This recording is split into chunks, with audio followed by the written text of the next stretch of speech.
নমস্কার, আমি তানিশা পারভিন। বয়স 14 বছর, বিভাগ গ। সর্বভারতীয় সঙ্গীত সংস্কৃত পরিষদে অনলাইন সংস্কৃত প্রতিযোগিতায় মেধা 2024-এ আমি অংশগ্রহণ করছি। আজ শোনাব বীরেন্দ্রনাথ চট্টোপাধ্যায়ের লেখা কবিতা জন্মভূমি আজ। একবার মাটির দিকে তাকাও, একবার মানুষের দিকে।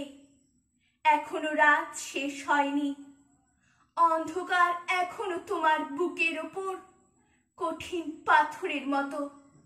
তুমি নিঃশ্বাস নিতে পারছ না।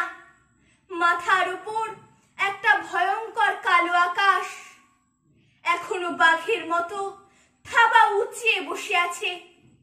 তুমি যেভাবে পারো সেই পাথরটাকে সরিয়ে দাও, আর আকাশের ভয়ঙ্করকে শান্ত গলায় এই কথাটা জানিয়ে দাও, তুমি ভয় পাওনি। মাটি তো আগুনের মতো হবেই যদি তুমি ফসল ফলাতে না জানো, যদি তুমি বৃষ্টি আনার মন্ত্র ভুলে যাও। তোমার স্বদেশ তাহলে মরুভূমি। যে মানুষ গান গাইতে জানে না, যখন প্রলয় আসে সে বোবা ও অন্ধ হয়ে যায়।